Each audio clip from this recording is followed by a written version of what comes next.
Okay. So our log line for tonight is when a woman is killed by the police, two best friends take two very different routes on proving a government conspiracy. This is an hour-long drama and a TV pilot by Tracy. And thank you very much, Tracy, for letting us go ahead and read this tonight. Thank you. Just go ahead. 1 minute. All right, go ahead. Grey Rabbit, written by Tracy Ann Canada. Teaser. Images. Clips of civil rights protests from the Black Lives Matter movement and from previous generations play. Clips of speeches from people like MLK, Michelle Obama, Jesse Williams, DeRay McKeeson, W.E.B., and Du Bois. Photos of Bree Newson on the flagpole, Rosa Parks, Ruby Bridges, the Little Rock Nine, the Lovings. As this plays, we hear the voice of a young woman. Throughout history, people have fought for our civil rights. Without them, my parents couldn't have married. I wouldn't have my education. Life would not be the same. Things are better now, but they're still not equal. People are still fighting for what we all deserve equality. Freeze frame on Malcolm X getting arrested. I am not one of those people. Fade in, exterior street twilight. It's not snowing yet, but the sky looks like it can start at any moment. Walking down the street, bundled against the elements, is Charlotte Charlie Schwartzman, 27, a half white, half African American woman with a riot of barely tameable curly hair. She's talking on the phone. We only hear what she is saying, but it is clear she is enjoying the conversation. No, you aren't wriggling out of it this time. It's your night to cook. I cooked all of last week. No excuses. A man steps in front of Charlie holding out a flyer. Please come to our protest. Charlie absently takes it and continues walking. She glances down at the paper and laughs. Kai, you would not believe what I was just handed. We see on the flyer the Sean Brown Memorial Protest, 5 p.m., Washington Park, Saturday, hosted by Black Lives Matter in conjunction with Anita Jackson. I was just handed a flyer from my aunt's protest this weekend. Wild, right? I told her I'd go, but damn, it's not my thing. She's only in town for a few more days, and she's always asking me, so I said yes this time. Sure, I'll catch you later. Don't forget about dinner. Interior, Tina's Cafe, evening. Charlie heads directly to a table that is obviously her usual space. She drops her laptop bag before heading to the counter to order something. Back at her seat, she unpacks her bag and sets up her laptop. She types and the screen flashes black before opening to an innocuous IRC room. Charlie glances at the clock on the wall. It's 6:08. She double checks with the clock on her laptop. It says the same. A waitress comes with a muffin on a small plate and a mug of coffee and places them in front of Charlie.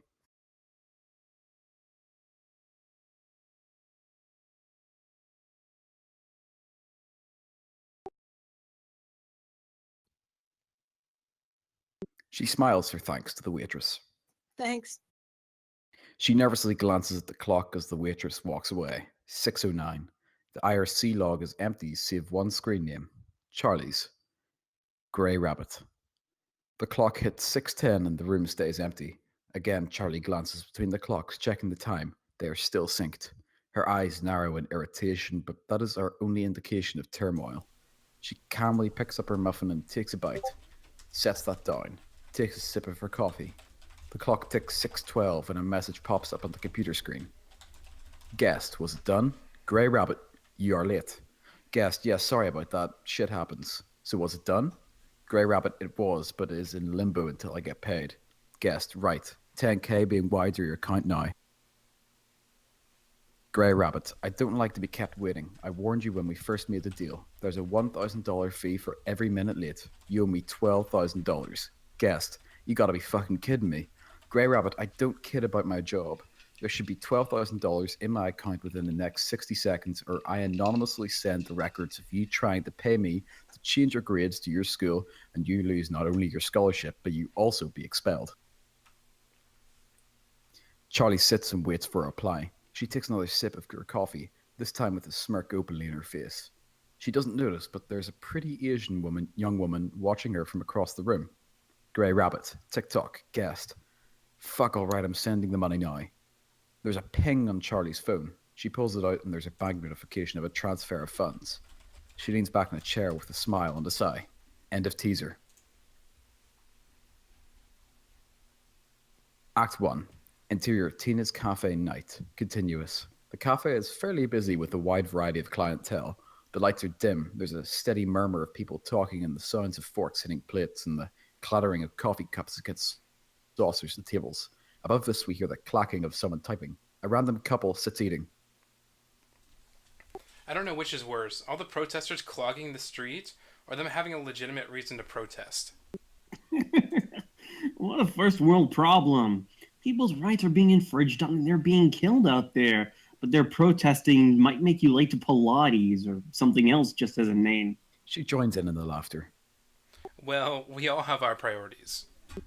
Charlie is at the table next to them. She's been sitting there for a while with a half-empty mug of coffee and a plate with just crumbs left on it sitting next to her laptop. She's clearly irritated by the loud chatter of her table's neighbors, but she continues to type. Her look morphs into one of conflict. Computer messages appear on the screen. On the screen, Grey Rabbit. Look, you know this isn't my kind of thing. Oracle, I know, but this is going to be big. Believe me, you want to be part of it. The cursor next to Grey Rabbit's name blinks, reflecting her hesitance. Interior, Mulligan's, night. A dim but clean bar with several patrons sitting in groups chatting. There are a few people sitting alone at the bar, but they are in the minority.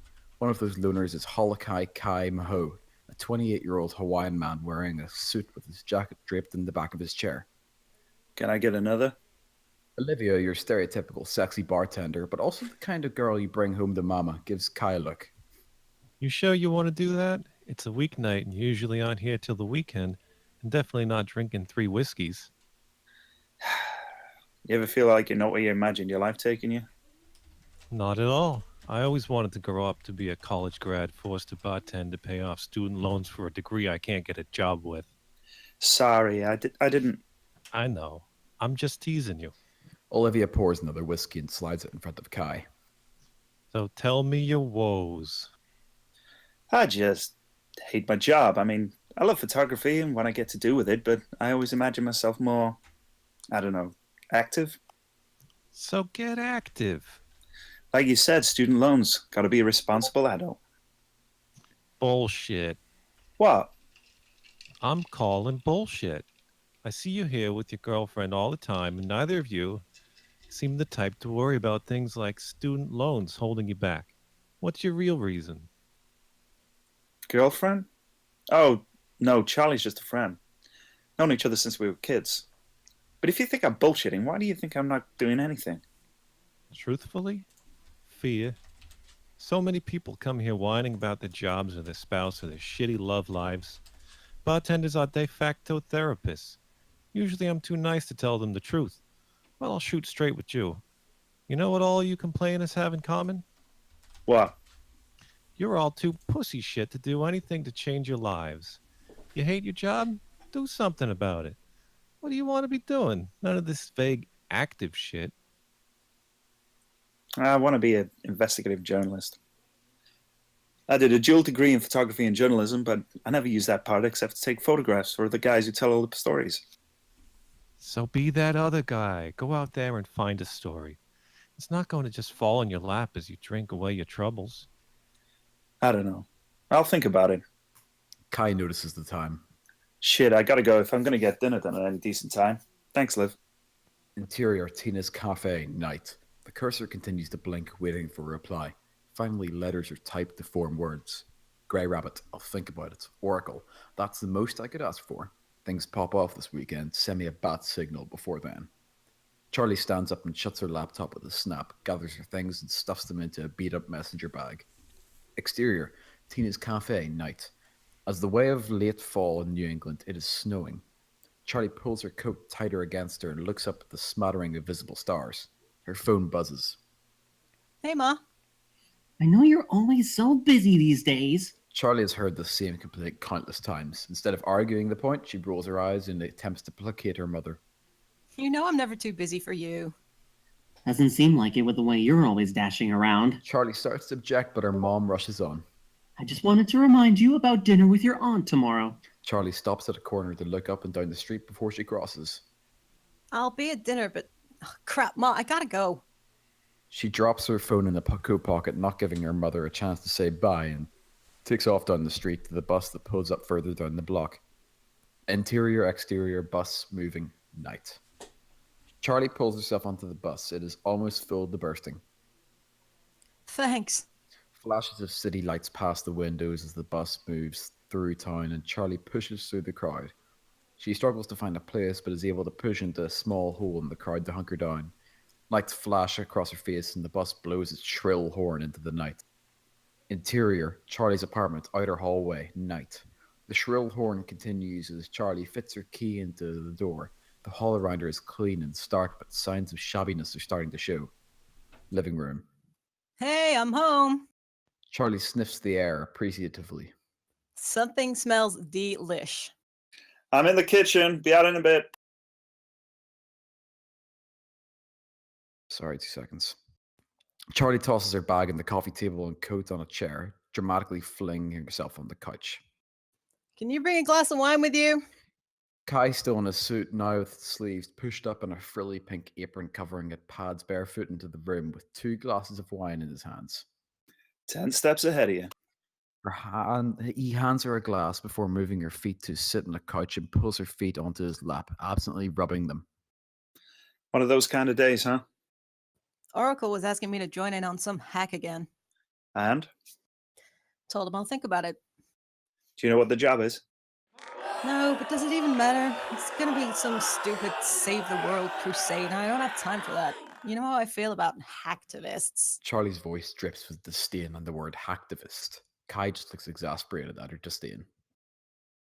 Oh, yes, the lone wolf hacker who can never join a pack, especially if it could possibly benefit someone else.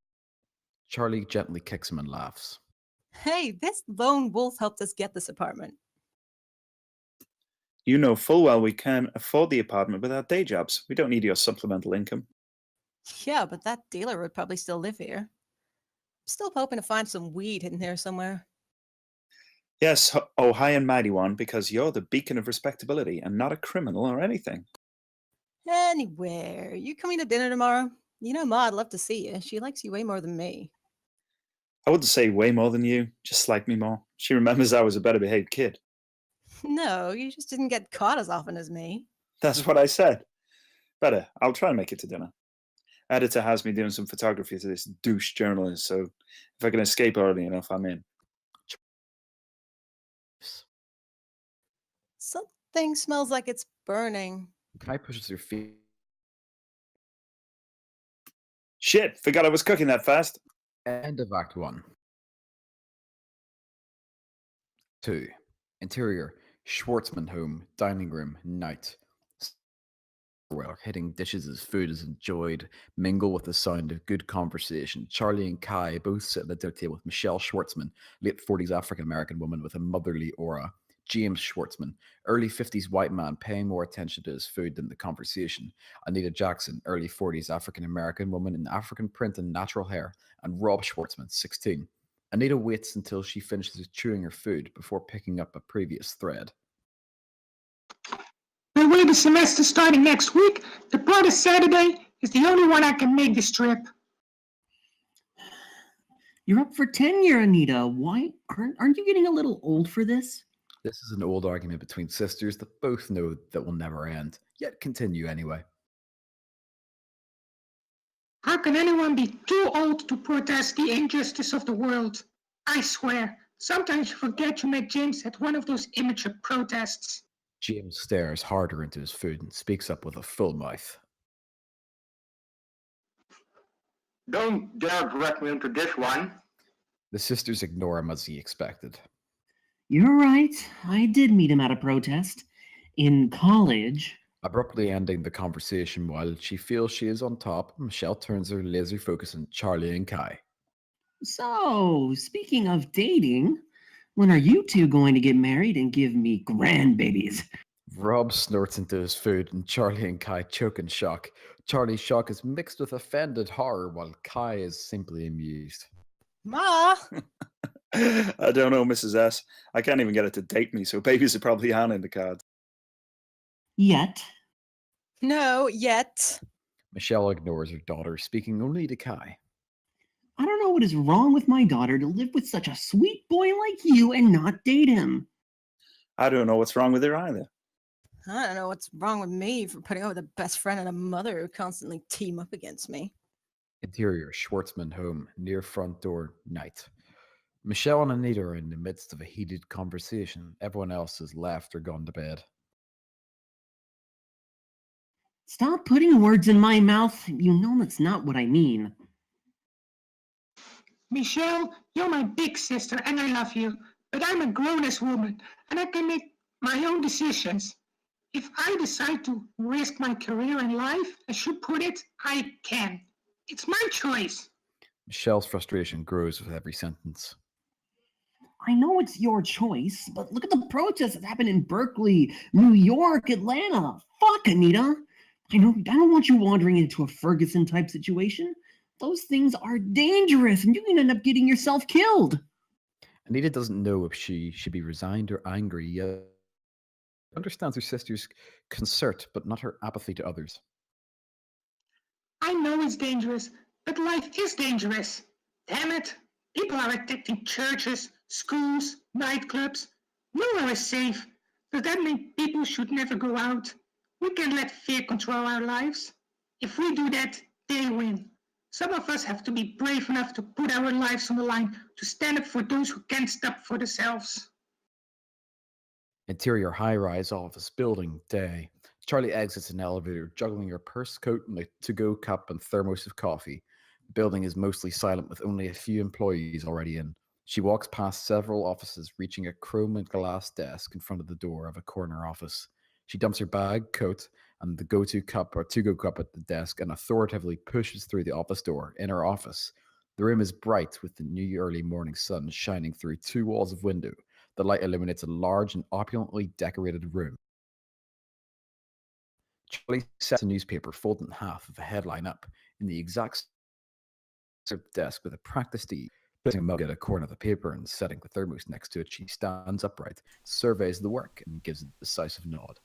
Outer office space. Charlie settles behind her desk to boot up her computer and gets to work. Time goes by as Charlie answers the phone, takes down messages, and types. A phone rings.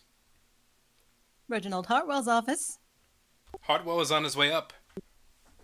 Charlie stands, bending. She stays. Thanks.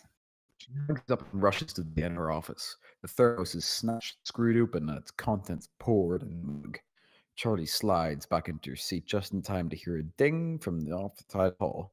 A heavy-set man steps off the elevator and makes his way down the hall. He could almost be mistaken for Santa, if not for the decidedly unjolly look on his face, the missing beard, and a sloppy but expensive suit. Good morning, Mr. Hartwell. Charlotte. Hartwell meanders over and fiddles with things on her desk before absently flicking a pen to the floor. Oops. Could you pick that up for me? Charlie forces a smile to her face before crawling under the desk. Hartwell smiles appreciatively at a view of her ass until she crawls back out, pen in hand. Is there anything else I can do for you, Mr. Hartwell? Not at the moment. Charlie waits until he's in his office. I hate that asshole. Interior Charlie's apartment, inner hallway, evening. Charlie sits on the floor, back against the wall next to a closed door.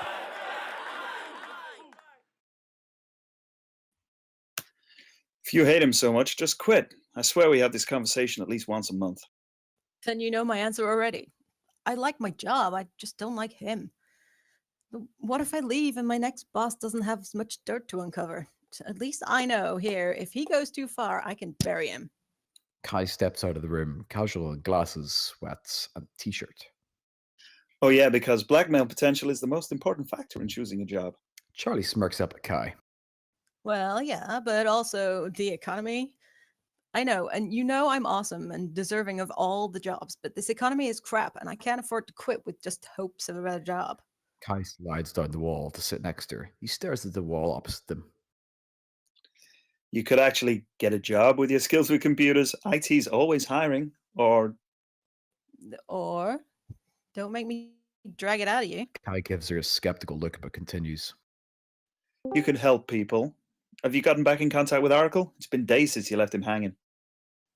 You're not going to let this go, are you? You're acting like I'm making you help him. I just think you're being a real ass for letting him think there's hope. It's not my fault he's naive enough to keep getting hopeful. Charlie pushes herself to stand. But I guess I can let him know I'm not going to help. You know, it probably wouldn't kill you to actually help for once. Charlie walks around collecting her messenger bag and shoves her laptop in. I'm not so sure. I am almost certain it may actually kill me. All those do-gooder vibes flooding my system may make my wires fry. I can't take that chance. You are a terrible person. Charlie slides through the door, leaving. She looks back with a parting, mischievous grin. I know. Interior Schwartzman home, kitchen day. Michelle is standing at the sink washing dishes when Robbie walks in wearing a sweat-soaked t-shirt and basketball shorts. Now that we see him standing, he's a tall young man with a lean, athletic build. He more closely resembles his father than his mother. He heads straight for the fridge and pulls out a jug of orange juice, chugging straight from the bottle. Boy, how many times have I told you not to drink straight from the bottle? Other people have to drink that too. Sorry, Ma. He lifts the jug back to his mouth and drains the last of the juice. There. Now no one has to drink after me. Michelle laughs as she playfully swats him on the upside of the head. You just getting back from basketball practice? Yeah, Marcus's mom gave us a ride home. I'll have to thank her Saturday. You excited for the game? Hell yeah. Michelle gives him the eye. I mean, yes, ma'am. You are going to kick Red Devil as some tail? Michelle doesn't miss her sudden slip, but ignores it. Robbie grabs an apple from a basket on the table and moves to the counter to sit. It's just too bad your aunt is going to miss it. She hasn't gotten to see a game all season. Yeah. Aunt Anita and Charlie are going to miss the biggest game of the season. Charlie? Charlie isn't missing the game. Yeah, she is. I heard her and Aunt Anita talking about meeting up at the protest. Michelle, stunned, turns off the faucet and dries her hands before turning to her son. Charlie said she was meeting up with Anita to participate in the protest? Yep. Charlie really hates those things. Why would she be going? No idea. I thought she hated them too. Maybe Aunt Anita finally convinced her to try one. End of Act 2. Act 3. Interior Schwartzman home, living room, night. Anita is curled up on the couch, relaxing and enjoying her latest book on Black history. Michelle walks in and watches her sister for a moment before speaking. Can I speak to you for a moment? Anita sets down her book on the coffee table. Sure, what's up? Michelle walks over to sit next to her sister. She stares down at her hands, debating what to say. I was planning on apologizing to you about the other day. I accept your apology. Michelle looks up to glare at Anita. I said I planned. That was until I heard that you were dragging my baby girl into this mess of yours. Mess of mine? What the hell are you talking about? Why are you trying to drag Charlie into this activism stuff with you? I know you invited her to your latest protest. I'm not trying to drag Charlie into anything. Bunny is a black woman in a world that hates us. She needs to realize what that all means. You raised her in this cocoon of white privilege. But just because she is half white doesn't mean she gets that privilege. She is black and looks black, and people will only ever see her as black. She is just a child. She is 27 years old, well past being a child. I know you're worried about Bunny, but she's a smart girl, and I would never put her in any danger. Have you tried talking to her, or did you just come flying at me? Michelle's silence is answer enough. You should try doing that. She's a smart young woman who makes her own choices. Moreover, she's the closest to a child I've ever had, and I see her as more than just a niece. She's like my own daughter. Michelle sighs with defeat. I know she is. Michelle starts to cry and Anita puts an arm around her. I know you love her just as much as I do. I just get so scared about you out there, and now you want to bring her into it too?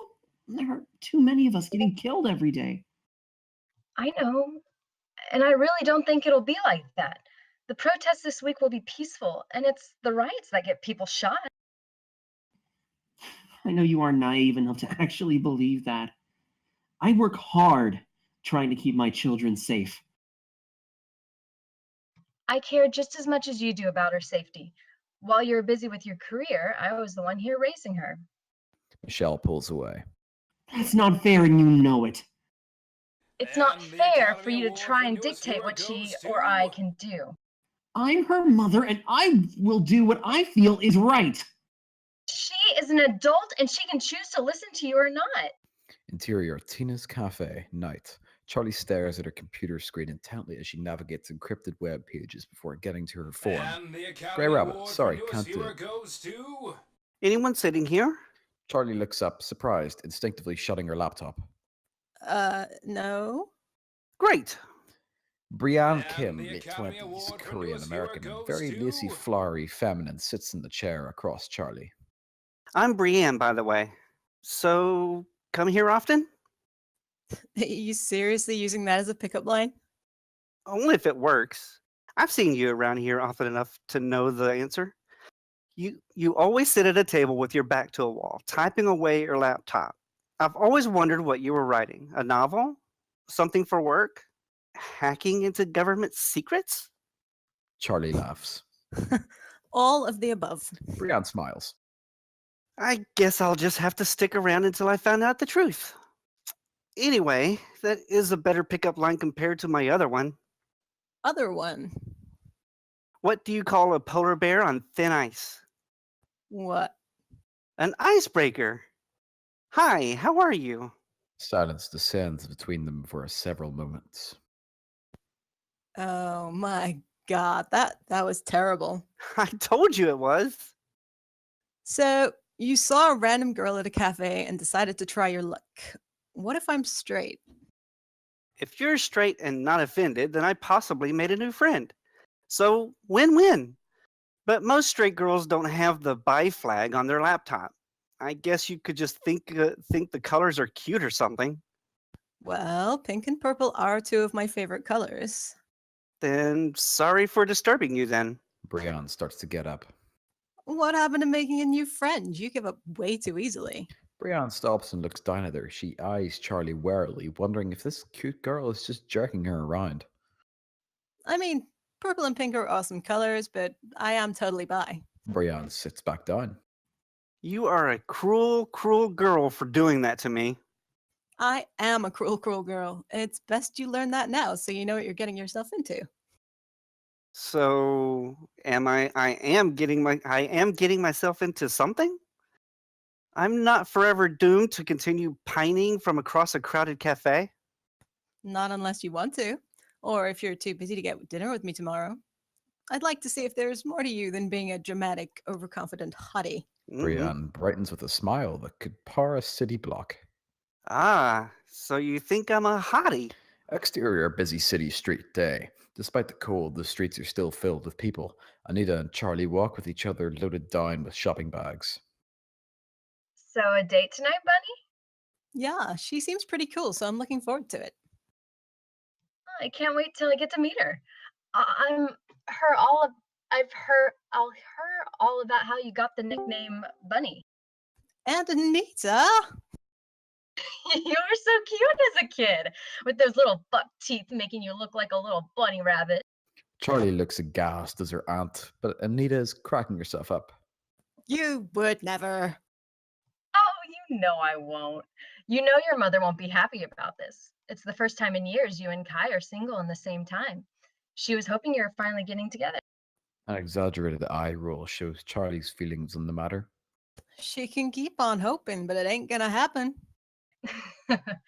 Yeah, I understand. I can understand, even if your mother doesn't see it. Just tell her how he's like your brother to you. That should make her back off a little at least. I have a brother, and I don't feel like that with Kai. He's my best friend. Why do guys always have to be a boyfriend or a brother? Why can't guys and girls just have platonic relationships without it being questioned? Anita laughs and holds her hands up in surrender. Okay, okay. He is a friend, not a brother, not a boyfriend. I get it.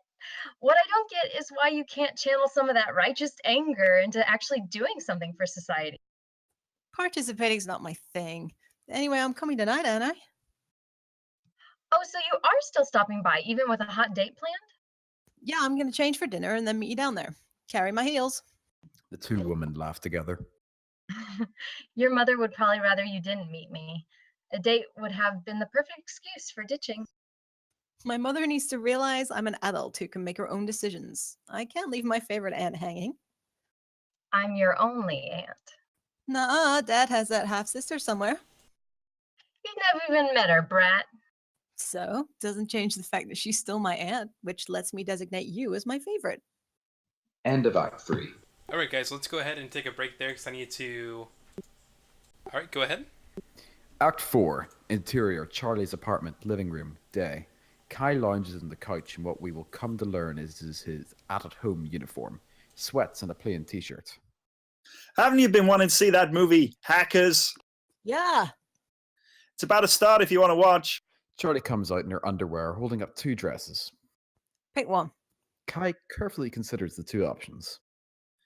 You always look super hot in the blue one, especially with those strappy heels. He gestures with the remote towards the TV. So you're going to watch or what?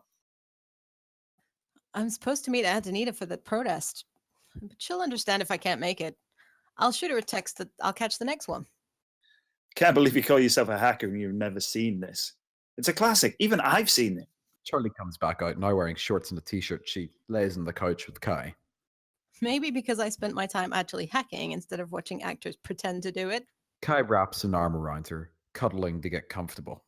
Excuses, excuses.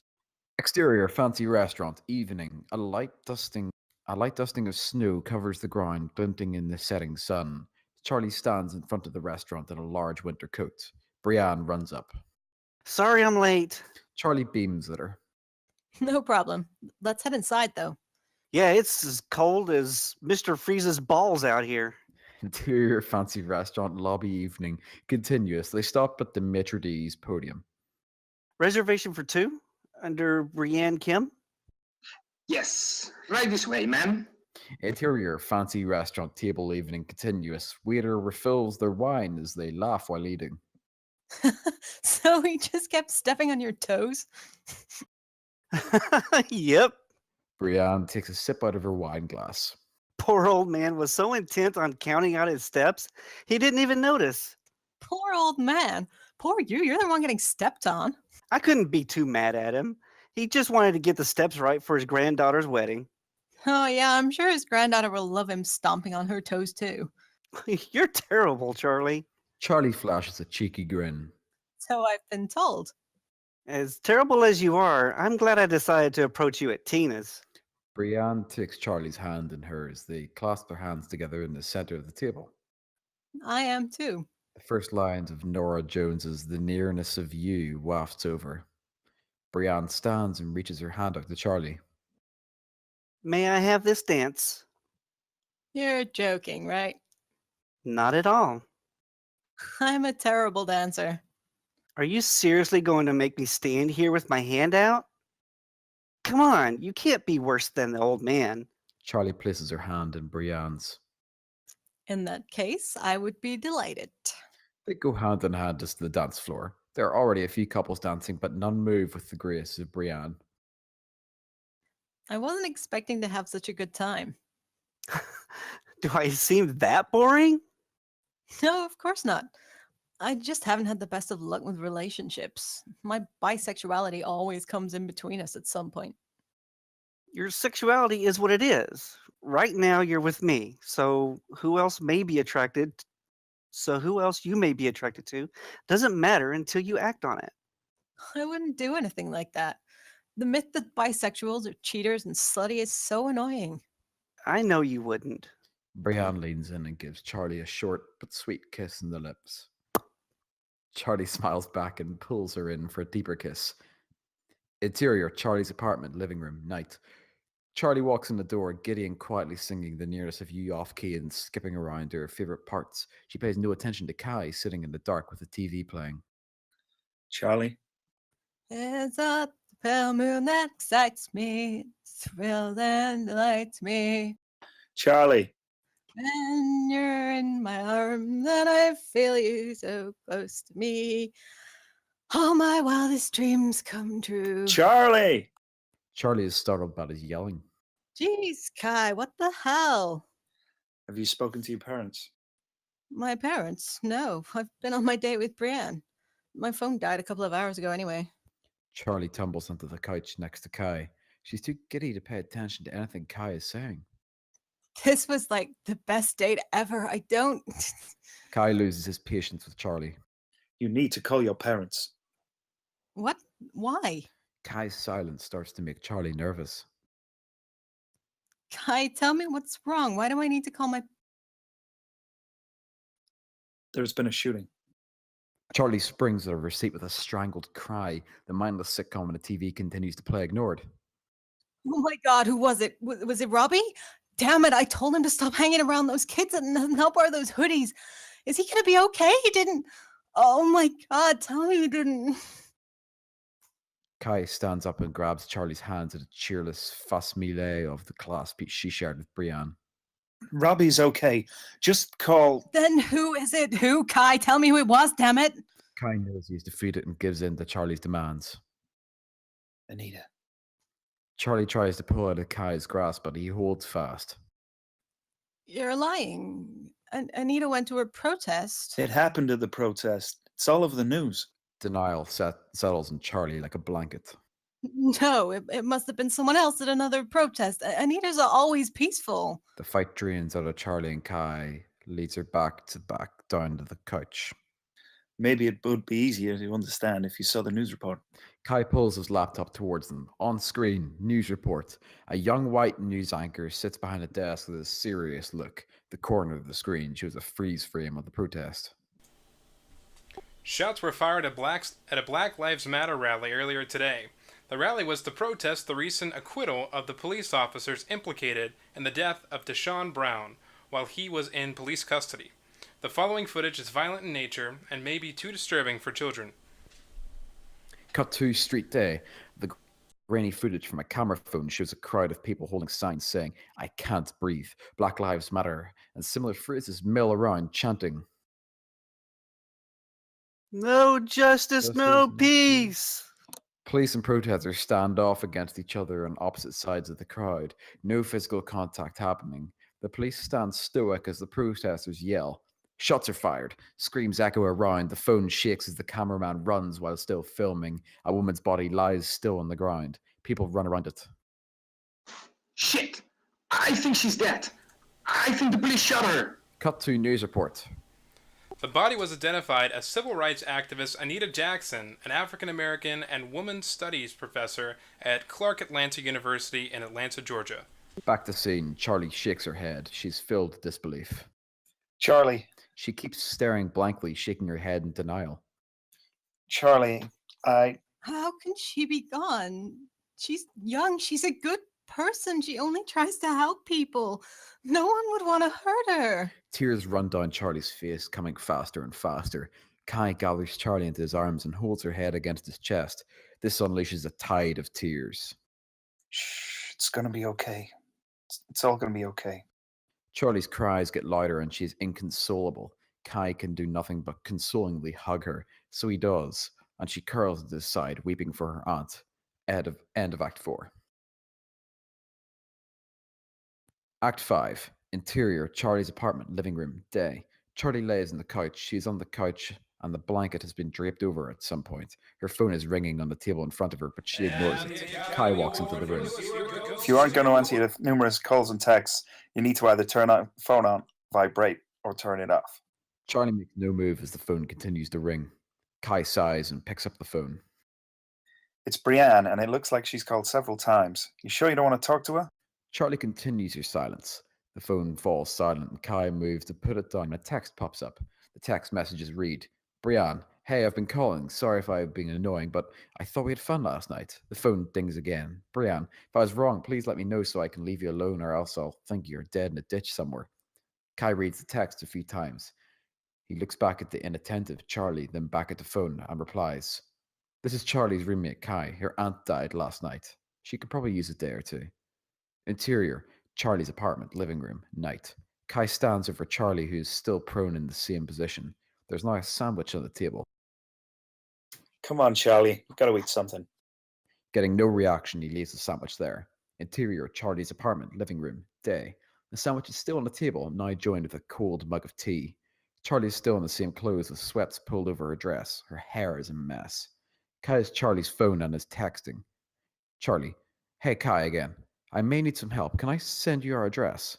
Interior Charlie's apartment, living room, day. The doorbell dongs and Kai, in a suit and tie, answers. Sorry we have to meet like this. Yeah. She glances over to where Charlie is laying. Again, thank you so much for sitting with her. I have to go into work, and I felt uncomfortable leaving her alone like this. I understand. It was only one day, but I think we really have a connection. If I can help her through this grief, I am happy to. I really didn't want to have to ask you to do this. I know you only went on one date, but she doesn't have many friends. Well, she has me now. You can leave now if you need to. I brought a book to read to her. Brienne holds up a book with a bright orange cover. Thanks. Bye. Brienne walks over to where Charlie is laying and sits down on the edge of the couch. I brought a book, something I found in the bookstore called Not Your Sidekick. I hear the main character is Asian and bisexual, so we are both represented. Brienne laughs to herself as she opens the book. Jess grits her teeth, going for a running start. The gravel on the trail crunches under her feet. The wind rushes through her hair, and she can taste success. Interior Charlie's apartment, living room, day, continuous. Through the window, the sun is visibly moved in the sky. The woman had moved, so now Brienne is sitting with Charlie's head in her lap and absently threading her fingers through Charlie's hair. Brienne is still reading, and Charlie is laying with her eyes closed, but not asleep. The weather? You look great. Your skirt is amazing. Why do you smell so good? Finally, Jess just nods and congratulates herself for not saying anything awkward. Hearing the line, we see Charlie's mouth quirk in a smile. Interior Charlie's apartment, living room, day. Charlie's alone, appearing asleep on the couch. Her hair is a rat's nest, and she is noticeably grimy looking. Kai is talking in another room, and his frustration is apparent. I understand it's been several days, but you need to understand there's been a death in her family. She can't come. Thank you for understanding. Charlie listens to him walking around. I could have gone in. Dishes fall, she startled Kai. Her voice was gritty from the lack of use in the past few days, just another accent to her overall look, like the bags under her swollen eyes and tired look. Shit. Kai comes into view. I didn't know you were awake. How are you feeling? I could have gone in. Kai looks her up and down, noting the raggedy state she is in. Somehow I doubt that. Charlie struggles to sit up. If I don't go in, they'll fire me. Hartwell has no patience for people. If he does, oh well. You've been laying pretty much comatose for the past week. You're in no condition to go to work. Charlie starts to bury herself back in the blanket. But I do agree you need to get out the house. Your parents and brother are grieving too. I've been putting your dad off for days, and they're starting to really worry about you. I'm scared. Scared of what? What if they blame me? If they blamed you, they wouldn't be worried right now. Interior Mulligan's night. Television plays in the background. It is a Friday night and the crowd is larger and louder despite the outside rain. Again, Kai is sitting alone at the bar and Olivia is serving. Lots of patrons flirt with Olivia and she flirts right back for a good tip. Despite this, she wanders over to Kai. Second time in a row you on here with your little girlfriend. Kai is too drained to banter with Olivia after a week of nursing Charlie. Again, she isn't my girlfriend. So, friend, why hasn't she been around lately? New girlfriend, family drama. A lot of shit going on right now. He hears the news anchor reporting. Officer Gary Upshaw has been put on paid suspension. This follows claims that he was ordered to shoot unarmed protester Anita Jackson. There has been no news on if there will be investigations into his claims. There will be visuals for Anita Jackson in multiple cities over the next few days. Can you turn that off? Olivia turns the TV off. It's crazy what happened to that lady, huh? I knew her. Seriously? I thought she was from out of town or something. Yeah, she was. She's Charlie's aunt. Ah, the family drama. Kai hums in response. Want to talk about it? Nothing to talk about. I'm a good listener. I have nothing for you to listen to. Olivia looks skeptical. How about this? I have another hour on my shift. You can sit here and drink, and when I get off, we can go somewhere quieter to talk. Kai, about to tell her yet again he doesn't need to talk, is interrupted. Or, you know, not talk. Olivia nods towards the turned off TV. Life is short. Might as well go after what you want, career wise and carnal. Understanding dawns on his face after a moment. You're right. And I could use some not talking. End of Act 5. Act 6. Exterior, Schwartzman home, front door, evening, raining. Charlie stands outside, rain pouring around her. She's soaked to the bone but doesn't seem to notice other than involuntary shivers. She stands there too afraid to ring the doorbell. The door opens and James stands in the doorway. Charlie, you're here. I thought I heard a car pull up. He gathers Charlie into a hug. Hi, Daddy. Charlie starts to cry.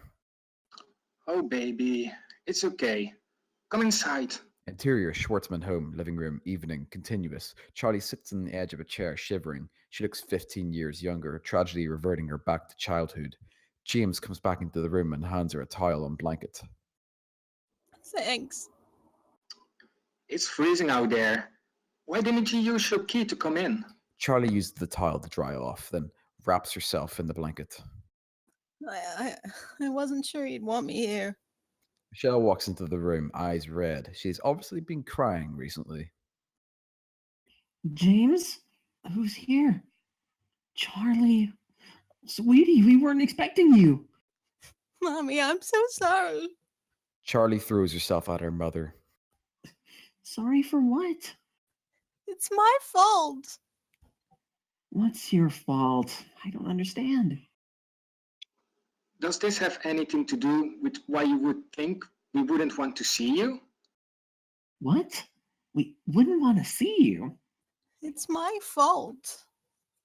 What is your fault? Baby, you have to speak with us so we can understand. If I went with Anita, she wouldn't have died. I would have been there with her. Michelle pulls back and looks at Charlie. Charlie avoids her gaze. That is nonsense, Charlie. You are smarter than this. There is nothing you could have done to stop this. If you were there, we may have been mourning you too. Interior, Charlie's apartment, living room, day. The door open and Charlie comes in wearing the same clothes as the night before. She looks disheveled and tired, but also happier. I hope I didn't worry you last night. I stayed at my parents'. We had a lot to talk about. Charlie throws her keys and bag down. Thanks for making me go. It really helped. Olivia comes down the hallway into the living room area in just an oversized men's button-down shirt, obviously one of Kai's. Oh, hi, Charlie. Hi. Olivia. Yeah, sorry, Olivia. You're the bartender at Mulligan's, right? Yeah, me and Kai connected last night. I can see that. Kai walks down the hallway, still only in lounge pants. Hey, Charlie. Charlie gives Kai a questioning look. Hey, Kai. Looks like you're having a good morning. I heard what you were saying. Sounds like you and Kai have some catching up to do. I'm going to get dressed and then head out. When Olivia's gone, Charlie turns to Kai. What is that about? Shh, you don't want to hearing you. Kai pulls Charlie over the window further from where Olivia retreated. You screwed the bartender? So what if I did? She's our bartender. So you're the only one who can have a life? Olivia comes out fully dressed and the two stop talking. She smiles at Charlie and leans in to give Kai a lingering kiss. See you again soon? Yeah. Bye. Bye. Olivia leaves. I'm not arguing with you over this. What were you yelling about when you came in? My parents. We had a long talk last night, and it's kind of a relief to know they don't blame me for what happened. See, I knew they wanted to see you and were worried. Yeah, but honestly, I still feel like I'm partly to blame. Maybe I would have seen something, or I don't know. I just have this gut feeling. Kai walks over to sit on the couch while Charlie stays by the window. I don't know what to tell you, Charlie. I feel so helpless. Charlie is brimming with emotions, helplessness, frustration, anger. He was a corrupt cop, right? You know people that are trying to stop people like him. Help them. Maybe keeping others from your aunt's fate will assuage your guilt. You're right. I can do that. Charlie goes over to where her laptop is laying on the coffee table and stuffs it in her laptop bag. I'm going to talk to Oracle. Now? You don't have to rush off to do it right away. You just got home and I bet you didn't sleep much last night. I can sleep later. I need to do this now before I talk myself out of it. Interior, Tina's cafe, day. Charlie sits in the same seat she was in last time she was there. There's a bustle and chatter all around her. This time it does not seem to bother her. Grey Rabbit. Anyone seen @Oracle around? The cursor blinks for a few tense seconds before. Oracle. I'm here. Grey Rabbit. Let's move to private server. A new screen appears with just the two of them. Oracle. You needed something? Grey Rabbit. More like what you needed. You still need help with that docs? Oracle. No, he fucked himself. Shot some protester and is suspended. Hope he gets jail time. The cursor just blinks. There is no reply coming. Oracle. You okay? Still there? The cursor continues to blink. Cut to black. What have I done? End of pilot. Hey, clap it up. Oh, snap! Whoop.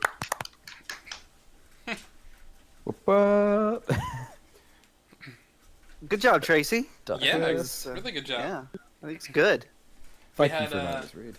some guys Yeah, doing well some done, funny Tracy. voices, which made me laugh a little bit too hard at parts I shouldn't have laughed at, but That's overall, my I own loved it. voice! Hey, this is how I normally sound. Screw you. But on that note, guys, let's go ahead and give any positive notes you'd like to give or any critiques. Let's start from Kat and work our way to the bottom. Yeah. As always. Why is it always me? Apart Because from you're last always week? at the top. Change your name so you're not at the top. No, I already Name changed your- my name once. I'm not doing it again. Name yourself Zcat. Yeah, Z-Cat. Interesting. Zcat. X That's There you why go. I'm the Cheddar Man, not just Cheddar Man. She's going to become the cat. Even if you were like just Cheddar Man, then it would still be after me. Maybe Curtin Parlow could change his name to Carton Parlow. Curtain Well, pole would still be you, after. if you need a minute, I've got like one or two thoughts while you gather your thoughts. I love You going know what? last. You can take my place in the queue, Gratch. I first of all, thank you for letting us read that, Tracy. I was narrating it for the vast majority, so I don't have many story notes because I didn't really have much time to think about it. However, one thing I really think you should do, maybe set as your highest priority, is do a very, very thorough proofread, especially if you're submitting this for a competition. There's nothing wrong with the story, but there are a few jarring little typos, and they tripped me up, and I think they tripped another reader up at some point. There's nothing. I think the only thing is it's that we know what you're trying to say, but I'm not saying you're unprofessional, but it does give off a vibe that you may not have put the work into proofreading it, and I'd say fix that absolutely pronto. There's just one or two little formatting things, like in some of the log lines, and this is nitpicking to the absolute maximum. Some of the log lines, like the wee dash is right beside it, and then the dash is a space away. These are just things I noticed as I was reading through. I would just try and formalize it as much as possible. But apart from that, I actually super enjoyed the concept of a Black Lives Matter protest being the setting for a hacking sort of story. And although we didn't get much of the hacking or seeing what Charlie could do as a hacker, I enjoy the concept, and I can see potential in the idea. Okay. Good solid note. Well, notes. Kat or Curtin, do you guys have anything? Dutch? I can go, Okay. I guess, seeing as Kai's being reticent, as usual. Yeah, I agree with what Gratch said about some of the proofreading issues. I even noticed at one point, and I highlighted it, but I can't remember where it is now. It was after the killing of Anita. So I think it was kind of Act 5 somewhere, maybe Act 4. It actually goes into past tense as well, which was a bit of a distraction. I think it was in Act 5. But yeah, I also agree that I feel like it's difficult to say because obviously there's a huge amount going on. I mean, there's kind of you've got kind of a lesbian activism kind of story type thing in the background seems to be going on. You've also got the Black Lives Matter thing kind of going on, and you've got the killing. You've also got the hacking thing. I'm not sure whether there's just too many things there. I don't think there are because I felt like I could follow it quite well, and it was quite, I was quite interested. I did feel like there were one or two things that I noticed some of the other guys talking about who knew some of the references that I didn't know, and whether that's important, I don't know because I don't know about a lot of the references that came up, kind of to do with LGBTQIA plus and that kind of thing. But yeah, it read well. It was fun. And it was exciting. So yeah, cool. Thank you very much. Cool. Thank you, Curtin. Dutch, do you have anything or no? Yes. Okay. Well, it's a heavy subject, the Black Lives Matter, the cops shooting African Americans, but it's also a subject that's like hot topic right now. So yeah, it's a good thing to write about this, to show the world, because it's not only America, it's going worldwide. So yeah, that is already a good thing. Further, I didn't make notes. Let's see. Yeah, I think everyone is already covered pretty well, actually. So yeah, that's it. Okay, thank you. Let's see. Scriptcheck, if you're still here, do you have any notes? Yeah, I'm still here. Sorry, my focus was kind of divided, but I did I jotted down some things. Thank you so much for sharing.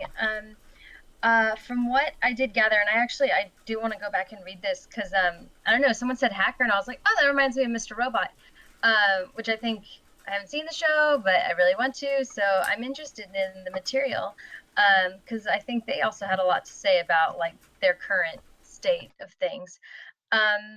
So yeah, I think when I will look at the dialogue, I feel right now there's a lot of kind of like talking about who people are, and I would just caution that maybe try not to sound like it's like on a soapbox. Just like keep it conversational because I don't know. I want to make sure those scenes really pop as they go along. Just in the scene I started with in as Anita, I wanted a little bit more context at the end, like an action line to end the scene, just to know, because it sounds like maybe this was just in the reading I did, but it just sounded like Anita was like ready to like start it back up again, but the scene was done, so I don't really know how that scene you wanted it to end, because there was no like action line to kind of lead us out into the next scene.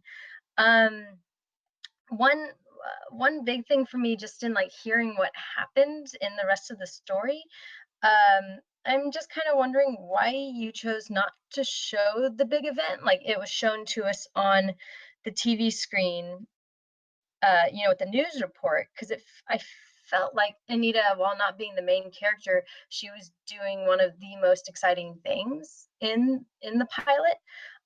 And just the way TV shows are now, I mean, like they have usually, I think, budgets, to show this kind of action, very exciting event, and then the drama that falls out from it.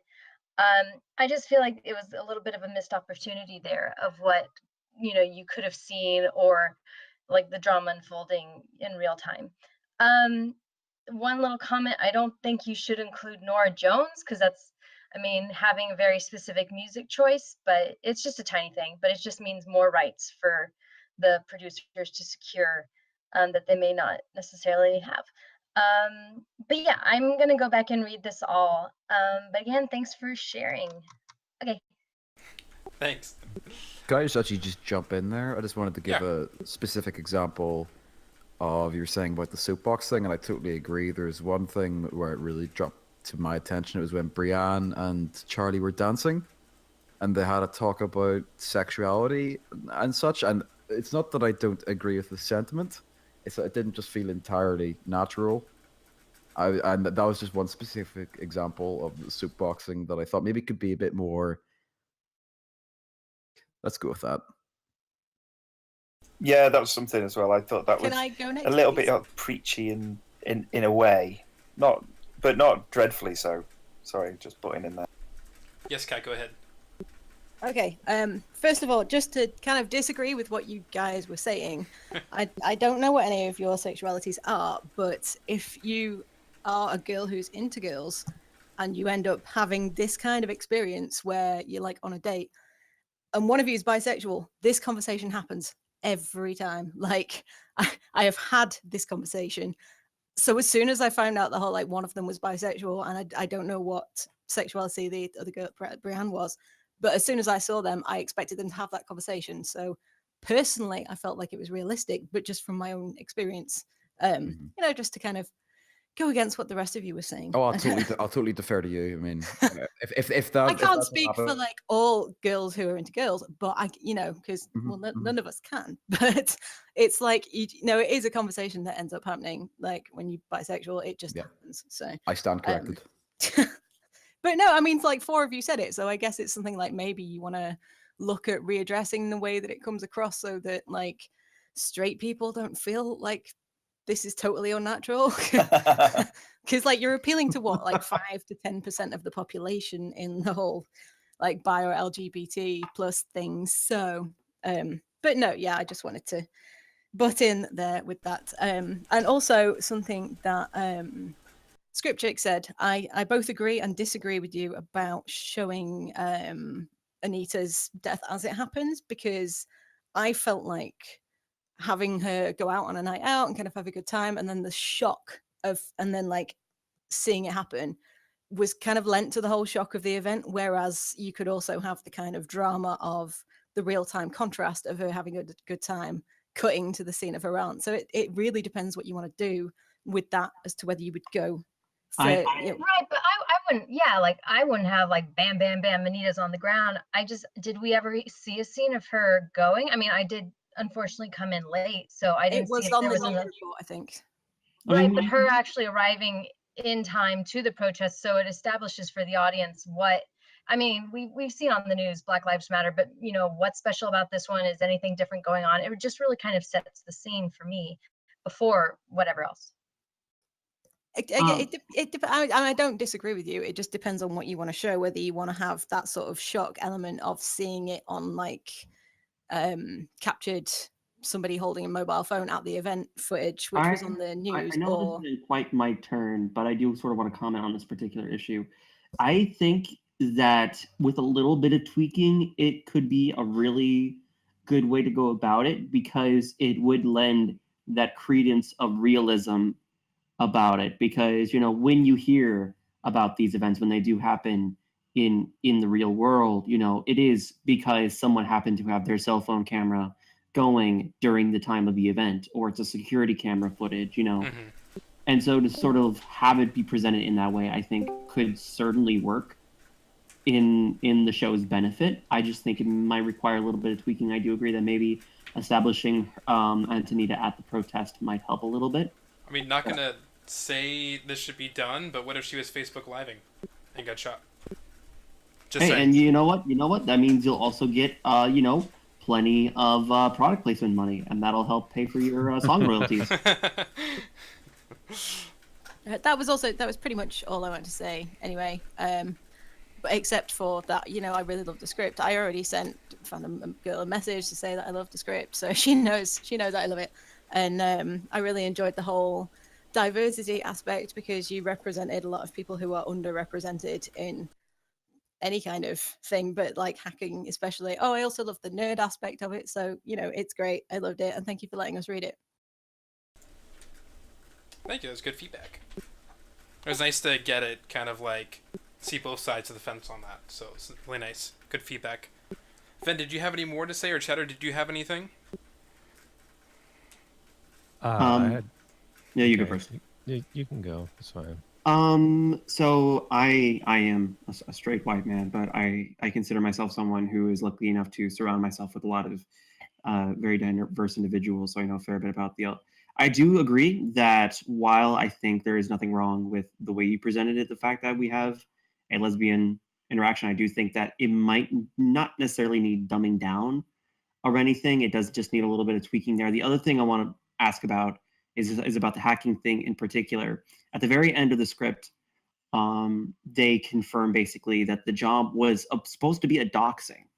Now, for those of you who aren't familiar with the term, a dox, if you dox someone, that is basically finding an internet persona online and finding all their personal information, their real name, their address, where they work, usually to shame someone for their actions online and force responsibility on their real world personage. I'm just not entirely sure from how the script presented itself how a dox could result to a shooting at a protest. And I feel like that's sort of a bit of a leap. And I'm not sure if that's something that's intended to be, like elaborated upon in later episodes, since I know this is a television series or a special or something like that. But that does seem, the more I think about it, the more kind of out of place it seems. The rest of the elements of the technology and the hacking seem pretty on point with private servers and sort of general deep web sort of thing. But that particular job does seem a little bit not quite smooth. And that is generally a rather general nitpick, to be fair. It's not, a huge plot hole that shows that you never did any research. How could you? But that is something that bothered me a little bit. But otherwise, I greatly enjoyed the script, and I think it definitely has a ton of potential. And I enjoyed being a 40-year-old black woman. My understanding was that it was doxing the police guy who shot Anita, right? Just to make sure that I'm completely clear on that. That was the job? The job originally was to dox someone involved, but then it turned really sour really quickly. But the police guy wasn't implicated until after Anita was shot. Like this was the job that was brought up several days before the event that, she went, I'll think about it. Mm-hmm. No, it makes sense. I was just clearing up maybe a potential narrative contrivance, but that makes perfect sense. Yeah, so that's something I wasn't 100% sure on, but otherwise, I think it's really well researched and it really comes across as genuine, and I think it definitely has a ton of potential. I appreciate you letting us read it, and that's really all I have to say and bring up specifically. Okay, how about you, Cheddar? Yeah, about the doxing thing, I think a couple people were saying they didn't know what it meant, so it might be confusing for some people. But I don't know how you would get around that without, having annotations on the screen. Doxing, noun, a verb. Actually, I kind of love that idea. Yeah, that actually might be something really cool stylistically. Yeah, I guess you could do it in a stylistic way. It could be cool, actually. But yeah, like at the end of the script, when Charlie was like, "What have I done?" I was kind of like, "What has she done?" I didn't really get like what the sting was there.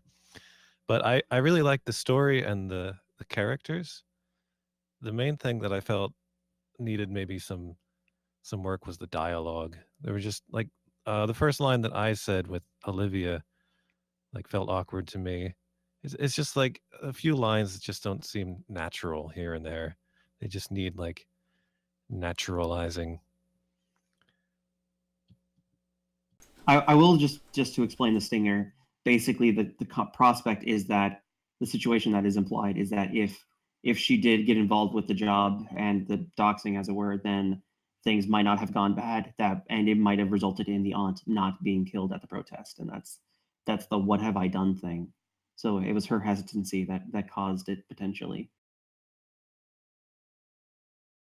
Okay, yeah. My first line. Just sorry. No, you go. It's your turn. Yeah, where she says, Olivia says it's a weeknight and usually aren't here till the weekend. it's kind of like, why would you have to say that it's a weeknight? That's clearly just something for the benefit of the viewers, but you could probably just leave that out and just say, like, you usually aren't here till the weekend. And it's not really, it's just kind of redundant. So it's little things like that here and there that just kind of make the dialogue feel stilted, I think. That's all, really. Okay, thank you. I think we went through everyone except for me. Yep. Go. Okay, so Sweet. for mine, with Deshaun being referenced by the news, I would have rather had that in the very beginning and had that open, and maybe do the clips, the images that you already had, but the last thing being maybe Deshaun being shot by the police. And then what you can do from there is not only does that set the mood, you can also kind of ode back to that by having like reminders of the tension. So like maybe like a news article laying around, or like maybe TV in the background where it's talking about things escalating. That way when Anita goes to the actual rally, like the shooting seems like, not that it was supposed to happen, but there is that buildup of tension between the Black Lives Matter community and the police. Everything else I liked, or everything else was covered by everybody. So that was my only note.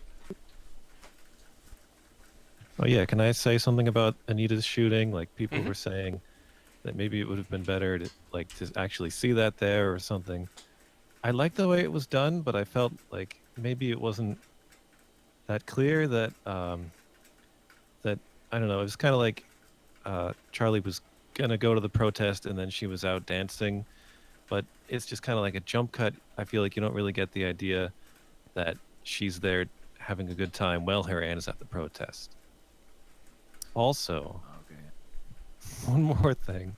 I felt like maybe it was kind of out of character for Kai to break the news to Charlie that way, because like I don't know, if I had to tell somebody that their aunt was killed, I wouldn't do it by showing them, like video footage of it. That seems like really kind of harsh, and I feel like Kai would be more sensitive toward Charlie.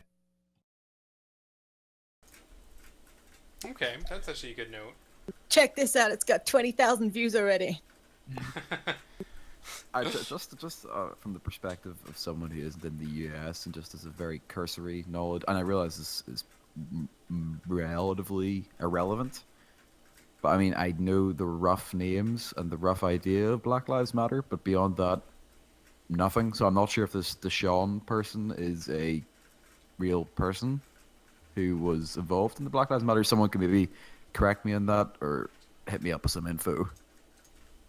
Just something to bear in mind that not all people, well, okay, not all US people will know what's going on if there are some references, contextual references to the start of the movement.